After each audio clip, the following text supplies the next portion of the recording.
Hello, and welcome to The Brief Insight, your go to podcast for breaking down the latest trends, research, and policies shaping our world. Whether you're passionate about sustainability, global economics, or emerging innovations, this is where we simplify complex ideas to keep you informed and inspired. If you enjoy what you hear, don't forget to like this episode, subscribe to our channel, and share it with anyone looking for insights that matter. We're here every Monday and Friday, so hit that notification bell to stay updated. Your support helps us grow and continue bringing you sharp, relevant content that sparks conversation. Thank you for tuning into The Brief Insight. Now let's dive into today's topic.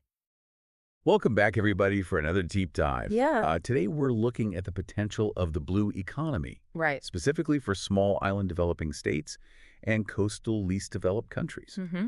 So, those often overlooked nations that have economies really tied to the ocean. Yeah, and what's really fascinating about this is that some of these nations have exclusive economic zones Okay. or areas where they have special rights to marine resources. Right. And those zones can be thousands of times larger than their actual landmass. Thousands of times larger. Yeah. That's wild. That makes you realize, how much potential there is there if they can kind of harness all those resources. Exactly. And that's really what the blue economy is all about. Yeah. Looking at the ocean as the source of, diverse economic opportunities. Okay. Not just, fishing and tourism, which we always think about, Right. but also things like renewable energy, aquaculture, Okay. even potentially seabed mining. Okay, so seabed mining, Yeah. that's where it gets a little controversial, right? It is controversial. What are some of the concerns there? Well, there are significant concerns. The potential for environmental damage is real, Mm-hmm. and we have to proceed really cautiously. Right.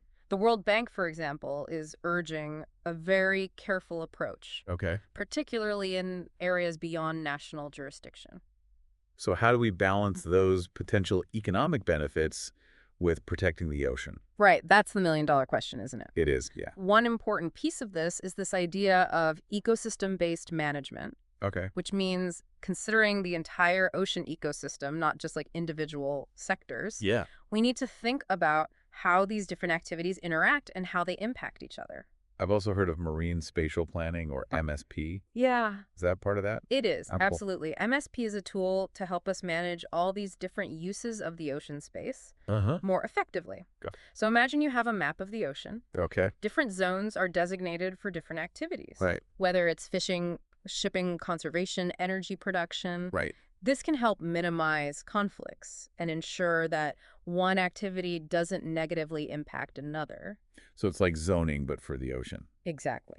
Okay. I can see how that would be really important. Yeah. And speaking of balancing those priorities, how do these nations, many of which face resource constraints, actually make that transition to a blue economy? Right. It seems like it would require a lot of investment. You're absolutely right. It does require investment. Yeah. But there are innovative financing mechanisms emerging that can help. Okay. For example, blue bonds. Blue bonds. Have you heard of those? I have not. So basically, they're like regular bonds, but the proceeds are earmarked for projects that benefit ocean health. Oh, okay. So it's a way to attract private investment Got it. for things like sustainable fisheries, marine conservation, even renewable energy projects in those coastal areas. That's so interesting. Oh, So yeah. it's like investing in conservation can actually generate a financial return. I can see how that would be appealing to a lot of investors. Right. It's about changing the narrative, Yeah. showing that a healthy ocean is a profitable ocean.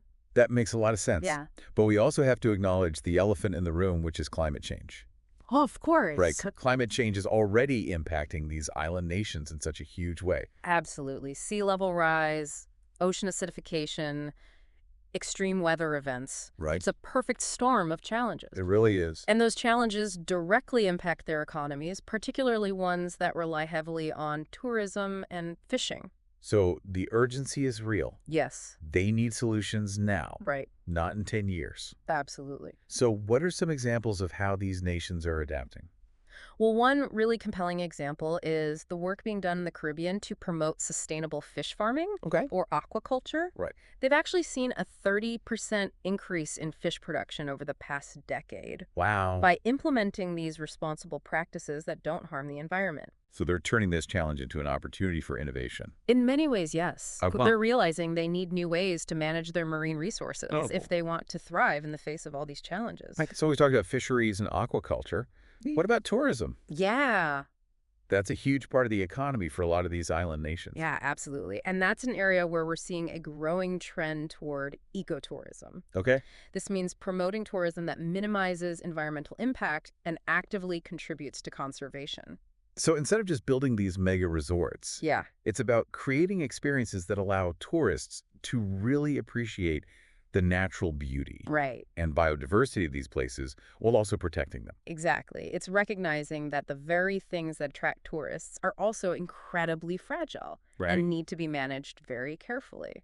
And speaking of new and exciting frontiers, let's talk about marine biotechnology. Right. The ocean is full of these unique organisms with potential applications for medicine, food, even material science. It's a field with enormous potential. Yeah. What are some of the possibilities there? Well, remember that anti-leukemia drug that was developed from a Caribbean sea sponge? Oh, yeah. That's just one example of the incredible discoveries waiting to be made. Wow. Imagine SIDEs becoming these hubs for bio-innovation, Yeah. developing these groundbreaking treatments and technologies from their own marine resources. That's awesome. But to do that, we have to address some key challenges. Like what are some of the roadblocks they face? One big one is intellectual property rights. Okay. How do these nations actually benefit from the discoveries made using their own resources? Right. Another issue is access to research funding. Mm-hmm. This type of research can be really expensive, and many SIDEs just don't have the resources to invest heavily in that area.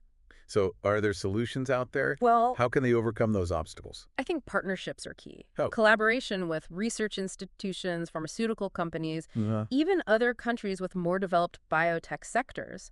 Okay. That can provide access to funding expertise and tech transfer. That makes a lot of sense. Yeah. So collaboration seems to be like a big theme when we talk about the blue economy. It really is. Yeah, No one nation can do this alone. right. It requires cooperation knowledge, Mhm. sharing a willingness to learn from each other. Yeah. So we've covered a lot of ground here. Yeah. We've explored the potential of the blue economy for societies and coastal LDCs, from sustainable fisheries and aquaculture to things like blue bonds and the world of marine biotechnology. Right. But we have to acknowledge the challenges. Of course. Climate change is already impacting these nations, Absolutely. and they often lack the resources and capacity to really fully implement all these solutions. Yeah, you're right. But what's encouraging is that despite these challenges, Yeah. a lot of these nations are showing incredible resilience and innovation. They're coming up with adaptation strategies, they're investing in renewable energy, Right. and implementing those ecosystem-based management approaches we talked about. So there is hope. Definitely. It's not all doom and gloom. Not at all. There's a lot of work to be done. Yeah. But there's a growing recognition that the blue economy isn't just about protecting the environment. Right. It's about creating a more sustainable and equitable future for everyone. And it seems like a lot of these solutions require a shift in thinking. Absolutely. Right. It's Yeah. not just about like tweaking existing systems. It's about fundamentally changing the way we view the ocean and interact with the ocean. You hit the nail on the head. Yeah. We have to move away from that mindset of exploiting the ocean Right. for short-term gain and embrace a more holistic long-term perspective.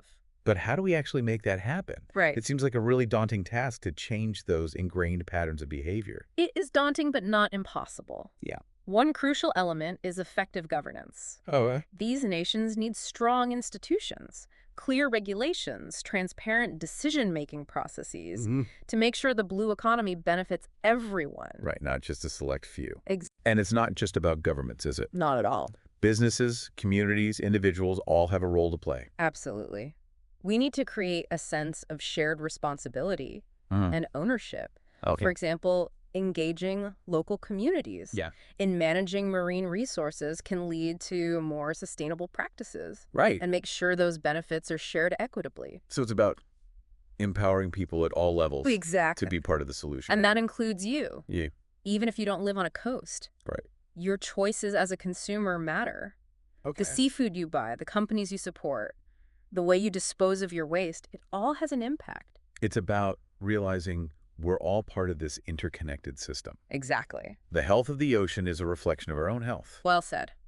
We need to see the ocean not just as a resource to be exploited, but as a vital part of our planet's life support system. Right. One we need to protect and manage wisely. For future generations. Exactly. Okay, so as we wrap up this deep dive into the blue economy, I want to leave you with a final thought. Okay. Imagine you're the leader of a small island nation, Yeah. facing all these challenges and opportunities. Yeah.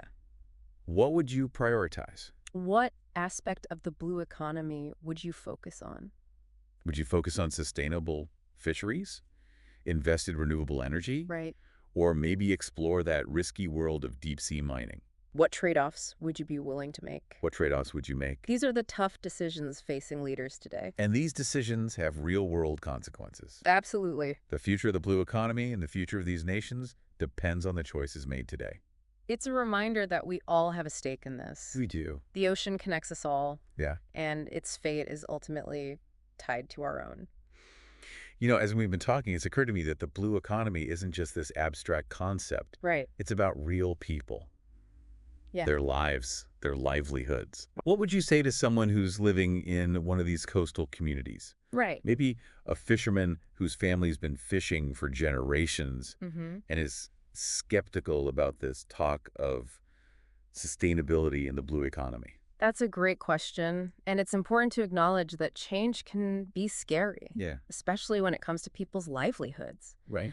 I think the key is to show that sustainability isn't about taking something away. Yeah. It's about making sure there's something left for their kids and grandkids. So finding a balance between that tradition Yeah, and innovation. exactly. And it's about showing those communities that they have a voice, Mm-hmm. in shaping the future of their oceans, Okay. involving them in the decision-making process, Right. incorporating their traditional knowledge, Mhm. making sure they benefit from the blue economy. That's crucial. It's about creating a win-win Yeah, where both the environment and the people who depend on it can thrive. exactly. So where can people go to learn more about the blue economy? Are there resources you'd recommend? Absolutely. The UN has tons of information on their website. Okay. Reports, case studies, different initiatives. Yeah. The World Bank also publishes a lot of research on ocean-based economies and sustainable development. And I'm sure there are organizations working in these coastal communities Oh, yeah. that people could support. Yeah. Tons of nonprofits doing amazing work Right.